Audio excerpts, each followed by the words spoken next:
Your Excellency, Honourable Speaker, and also the former President of Fiji, Your Excellency, the Australian High Commissioner, the New Zealand High Commissioner, the President of the various Chambers of Commerce, Fiji-Australia, Australia-Fiji, Fiji-New Zealand, New Zealand-Fiji. I'm glad I got that right. Invited guests, ladies and gentlemen, thank you very much for being here this afternoon. I do not intend to make a very long speech. I was here in the same room about a week ago, immediately after the budget was delivered last Saturday, talking to the Fiji Chamber of Employees Federation also. And essentially I did a brief overview in respect of the rationale behind the budget itself, what were the challenges and indeed the opportunities that we saw in formulating the budget, the 2020-2021 budget. I have also with me at the back of the room some esteemed colleagues, the Permanent Secretary for Economy, Margareta Conrote, Shiri Gounder, who's the Head of Fiscal Planning, Fazrul Shalini from FRCS, and Jabed, also from FRCS, and Tomasi. And of course, I'd like to open the floor for any questions that you may have regarding the budget. So the budget we obviously had to deal with, as you all know, and I suppose, I don't want to sound trite, but the fact of the matter is that the world economy has gone into recession. Never in the history of the world have the borders shut down the way it did, and it currently continues to do so. Even with the Spanish flu, it did not shut down the way it has. And of course, it has an enormous impact on ability for people to travel. And when you're in the tourism industry, obviously, it has a much greater impact. And because about 40% at least of the GDP towards Fiji's GDP is contributed by tourism, it had an immediate impact on our economy. In other words, hotels basically shut down overnight. Airplanes stopped flying overnight. So it presented an enormous challenge for us in respect of government revenue. And as soon as we had our first case, we took a very decisive step, apart from the health measures that were actually put in place, for example, lockdown in Lautoka, Suva, various places in Vanuatu. We also reconfigured our 1920 budget, given the fact that revenue would actually drop off. But of course, at the same time, you need to continue to provide various government services that we cannot do without. And one of the most certain things about COVID-19 is the uncertainty it presents. Just to put into perspective, when this disease, this virus started, they said the children were the most vulnerable. Now they're saying children are the least vulnerable. That's the evolving science, the evolving knowledge regarding this particular virus. Incubation periods. How long does it actually stay within you, the gestation period, and how long after does it actually physically manifest in you? Those sorts of things. And of course, the testing swabs and what tests do you use. All of that has been rapidly evolving, and major economies of the world have been affected. So that's by way of background. For us, obviously, it's not just the tourism sector. There's a lot of talk about tourism. But there are other industries, like, for example, the garment industry has been dramatically impacted upon. When New Zealand, when Auckland, when Sydney is in lockdown, when Victoria is in lockdown, now parts of Sydney are in lockdown, obviously less people go out and shop. And when your major markets are Australia and New Zealand for the garment industry, obviously there's going to be less orders for your garments. So we now have garment workers who are working 1 day a week. Some working perhaps 2 days a week. Some are working maybe once a fortnight. So it also has an impact on the garment industry. Overall, of course, when various economies lock down or the people have lost their jobs, Australia lost about 600,000 jobs in 1 month. Millions of Americans are unemployed in various other parts of the world. Then obviously their ability or their willingness or their desire to procure goods from overseas also diminishes because their purchasing power decreases or their ability to spend, disposable income goes down also. So there's overall impact on our economy, in particular for the export market. So that by way of background, we then of course had to formulate this budget. In a way, from a philosophical perspective, it gave you a very, from one perspective, a clean slate to work from also. Because there are many, revenue streams that had dried up. And we also knew that there's no sort of, in the immediate future, there won't be any revenue streams coming from those sources in any case. So let's relook at the fundamentals of these various sectors within the economy or various tariffs we have in place. So it kind of made it easy, and it also made it easy for me because I've been pushing many of these things, but FRC has always objected to it because they're always mindful of what will be the outcome, the immediate outcome. And surprisingly, FRC has agreed with me in many instances, quite readily this time too. So our goal, obviously, firstly, number one, was to ensure the social safety net for our citizens. So you'll see in the budget we've allocated $100 million for unemployment benefits, of which we've said that $5 million will be in respect of retraining, reskilling people. Because there are various jobs, for example, that people won't be able to be employed in those roles for a long period of time. Or some people may say, well, hang on, I no longer want to be in the tourism sector because, what happens, for example, if another virus comes out? So maybe, I'm good in IT a little bit, or I've always had this childhood desire to work in a garment factory, and I need to be, skilled up or reskilled. So that money will be available, and that money will be made available by working on an interministerial basis to see what are the areas where their skill sets required, and there's a demand for jobs in those areas. So we've got $100 million allocated for that. We've also, you'll see, for example, the Ministry of Social Welfare has had increased funding.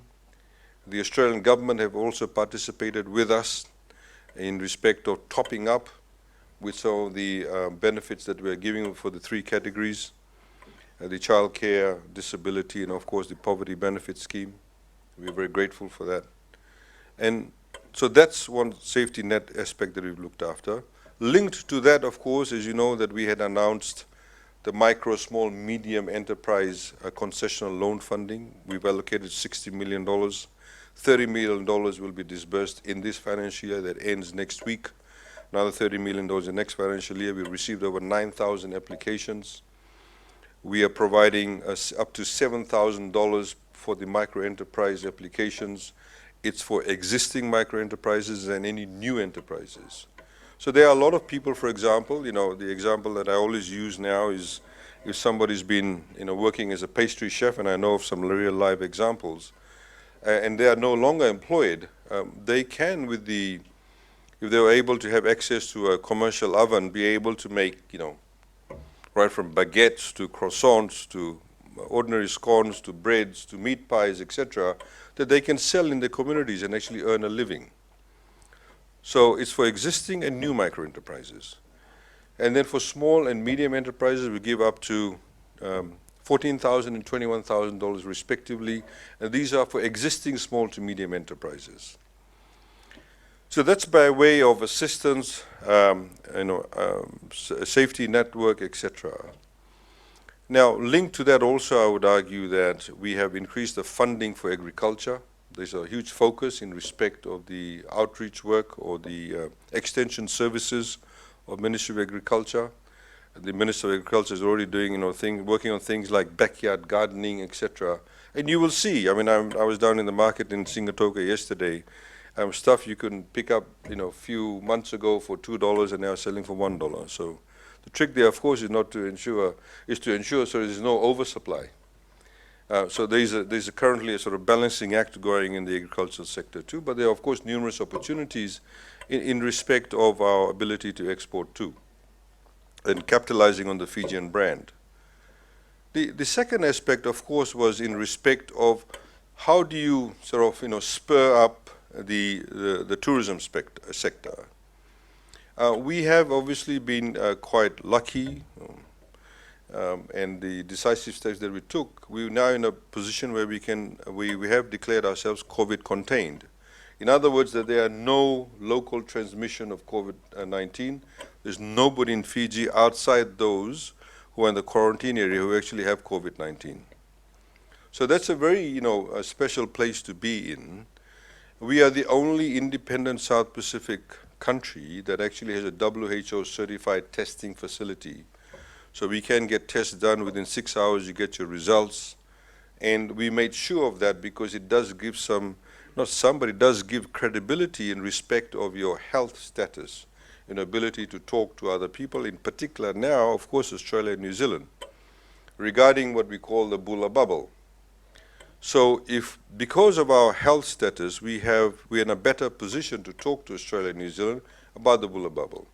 Put simply, the way that the Bulla bubble works, or is supposed to work, is that because we have a particular level of confidence in the Australian and New Zealand health systems, that what we are saying, and given the fact they contribute nearly 67% of our tourism arrivals pre-COVID, is that an Australian wanting to travel to Fiji for a holiday can go into self-quarantine or home quarantine, get a certificate that says that they are tested negative for COVID-19 and travel within 48 hours to Fiji.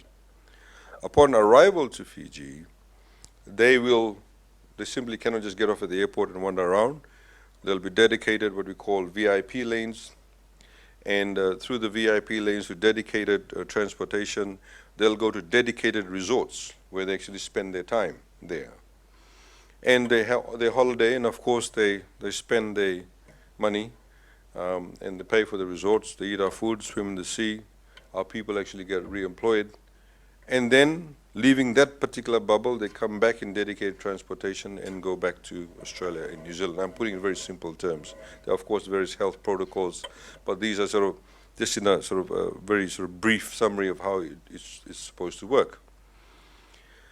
Now, we of course, have been talking, in particular with Australia in recent times. We've been talking to Australia about it. Our health officials, Dr. James Fong, Dr. Alicia Sokan, have been talking to their health officials, talking to their various professors, for example, in New Zealand. The professor from University of Otago, who's actually who advises the New Zealand government in all of these aspects. So all that stuff is going on in the background. So the Bulla bubble is essentially, that's how it's going to work, that's how we're proposing. New Zealand, of course, is coming very close to, in our view, coming close to being COVID contained like us. And we see that there is more opportunities in terms of relaxing the health measures that will allow for travel between New Zealand and Fiji. We've just written again to the Australian Minister of Foreign Affairs, who we're liaising with, and of course we're talking to John Fix, the Australian High Commissioner. Now, so that's one. We also announced the blue lanes. The blue lanes is essentially allowing marine vessels to come to Fiji. I'm not talking about your cruise liners, I'm talking about yachts and super yachts.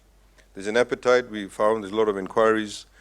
We've got the America's Cup in New Zealand, a lot of people want to come and park their yachts here, or super yachts, etc. And there's also, traditionally, you get a lot of New Zealand yachts that come to Fiji this time of the year, escaping the New Zealand terrible winter. We've opened up blue lanes. Essentially, the way the blue lanes work is that their sailing time is used as a part of the quarantine period. So, I'm told that it takes somewhere from 5 to 7 days, for example, to sail from Auckland Harbour to Port Denrau, depending on the size of the yacht and the weather, etc. So if you're sailing for 7 days, nobody gets on or off during the journey, then those 7 days is counted towards your 14 days quarantine. You arrive at Port Denrau, the Wailoa Bay area is used as a quarantine yard, if you like, and they stay there for another 7 days, assuming they've sailed for 7 days. They serve those 14 days, they get tested for COVID-19. If they clear, then they can roam around, go to Nandi Market and go to resorts, etc. We are expecting over 100 yachts in the next few weeks. We've already had a few that have already arrived. Similarly, if somebody leaves San Francisco or LA and what have you and sail to Fiji, similar rules will apply to them too. We've also opened the Pacific Pathway, we've said, again allowing on a trial basis Tuvalu, Kiribati and Tonga. for them to actually come to Fiji, but because we believe there needs to be a higher level of health security that needs to be put in place, they'll have to serve 14 days quarantine, which they have to pay for. And then, of course, they can roam around Fiji, but they obviously, for us at this point in time, our health officials believe that they pose, if you like, a higher risk than, say, Australia and New Zealand from that perspective. So they have to serve 14 quarantine days in Fiji. We've had some cases where we had citizens returning from those countries, from other countries, and their governments have asked us to keep their citizens in quarantine for 28 days, which they're paying for, and then they go off onto Tuvalu, etc. So that's obviously something that has been happening behind the scenes too. So there, the fourth one is, of course, what you call COVID contained status. And we believe that if, New Zealand, as soon as we give the certification for it to be COVID contained, and we feel safe about that, then of course we believe that the traveling should be a lot easier between New Zealand and Fiji. So as part of all of this, we've put it, you'll see an allocation of $60 million in the budget where we have what we call a rebate package. So we worked with Fiji Airways, and Fiji Airways is working with various properties, and it's open to any of the hotel properties, that they must, at least prior to the announcement of these tax reduction, this discussion we held prior to the announcement of tax reduction, must bring down the prices at least by 45%. And they must have what we call all-inclusive deals. In other words, all meals are included, certain amount of drinks are included. And the first 150,000 tourists that come to Fiji, we will subsidize $400 per person to help Fiji Airways and help these resorts to actually give those heavily discounted rates. And we are hoping that then becomes the norm with these hotel properties. One of the issues has been that Fiji has been touted as having very high food and beverage costs overall. So that's part of the package. So the idea is that people can actually buy those packages now, but travel next year in November. You have a lot of tourists that come from Australia and New Zealand, for example, who are returning visitors. They've traveled to Fiji, some of them nearly every year. So if they've been paying, for example, $1,000 at Hotel X, and now that same hotel is offering $500 with all these other goodies thrown in, they said, this is really good, I want that deal, but I can travel to Fiji, in November of next year just to be on the safe side. But you have to pay now. So if they pay now, Fiji Airways gets a bit of cash, the hotel properties get a bit of cash. Most of the hotels are closed down, but they still have to pay for the insurance. I know one of the hotels in Denver has to pay $4 million a year in insurance. They have to, of course, continue to pay the insurance, whether the hotels are booked or not. So it will help them with the cash flow, and that's what we've talked about. We will only pay the rebate once that particular tourist actually sets foot in Fiji. But these people get cashed up beforehand. So that's part of the package that we've also announced regarding that. In respect of the other aspect that we talked about, obviously, and this is all subject to our development partners, in particular Australia and New Zealand, and their willingness to participate in the Bula bubble. UK, as you know, has recently announced that any traveler returning from Fiji back to UK does not have to go into quarantine because Fiji is COVID contained, so they come from Fiji, they can actually go back, no need to go into quarantine. We're obviously hoping that Australia and New Zealand will follow suit. Now, what we're also doing, of course, is apart from the travel bubble, we also looked at how do we actually stimulate investment? How do we stimulate growth without or outside the tourism sector? One of the most major ways of doing that is, of course, to spur investment by the private sector. When you had the Great Depression, the world, economies in those days followed Keynesian economics. Governments used to borrow lots of money, build the Sydney Harbour Bridge, employ thousands of Australians, but build a bridge, you got something to show for it, but people actually had jobs, could put food on the table. So we're no longer in the 1930s. We are also not a country like Australia. Fiji did not exist as a country when World Bank and the IMF was set up. In fact, most of the African countries, Asian countries, Pacific, Caribbean countries do not even exist as countries, independent states. When the World Bank and IMF structures were put in place, Bretton Woods, Marshall Plan, and all of that. It's essentially Canada, USA, Australia, New Zealand, and the rest of Europe. So the dynamics that we face today obviously is very different to what was in the 1930s. So we have to get private sector participation. And so construction is one of the key ways that you actually spur growth. It does not depend whether the plane full of tourists are coming or not. If we're going to build a hospital, then obviously people will get employed. You know, you can have literally hundreds of people on a job site. If we can get private sector to invest now, there are some private companies who are fairly well cashed up or have the capacity to be able to go out and borrow from the financial system. And as you know, the interest rates are coming down, and South has assured us it'll come down even further. That obviously, and there's a lot of liquidity in the system too, and we believe some of the measures we've taken or put in place will be able to provide further opportunities. So we've had a number of measures announced in the budget that's there to stir private sector, investment. So you'll see accelerated depreciation. You'll see, for example, getting rid of stamp duties across the board. I think many people still can't comprehend the idea of not having stamp duties. Many people still can't comprehend the idea that from the 1st of August you won't need a business license, because it's been there, very much part of our culture. It's been there since the colonial days, but it's going to go in a week or so's time. So we've provided all those opportunities. So we have also, for example, put in place certain allocations where just today we were discussing, somebody's got a chicken farm and they're doing quite well, but they now need a 3-phase power.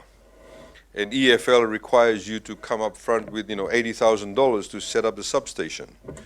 So we now are providing funding for those types of businesses where government will actually fork that out for them, and we get paid back when EFL does the refund. So those are the kind of strategic type of opportunities we've provided for businesses to upscale really quickly.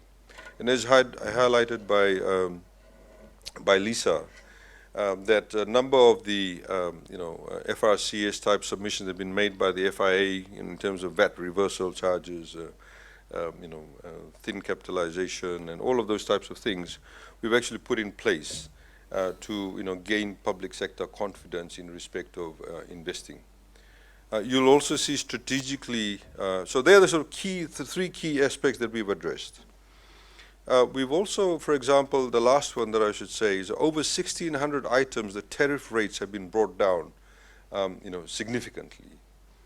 Essentially, if you look at the tariff structure now, most of the items that actually do have a tariff rate are 5%. Now, why have we done that? Obviously, we're trying to streamline the tariff structure. We're trying to reduce corruption. We've tried to have a more nuanced approach to, for example, tariffs. We want to get rid of the bureaucracy, because there are certain instances that we would actually give you a reduction in tariff or concession, but you have to write to the CEO of FRCS, you have to write to the Minister for PS Economy, or the Minister for Economy, etc. All those things. So we said, look, it's all got to go, and make it a lot more, efficient. Bureaucracy is gone. Code. Shalini, help me here. Code, what's the machinery? 85, 84? Code 84. It's all 0% now. So all machinery being brought into Fiji is now 0%. Now this also includes machines, for example, equipment that tests the quality of food products, quality of your furniture. So it makes your products a lot better, your ability to test those products better. So for the export market, you're able to compete, not just over price, but also in terms of the quality of the products that you're going to export. Interestingly enough, we had the Fiji Airways currently flies to LA, Sydney, Auckland, and Hong Kong once a week. I think Hong Kong may be as and when the demand is.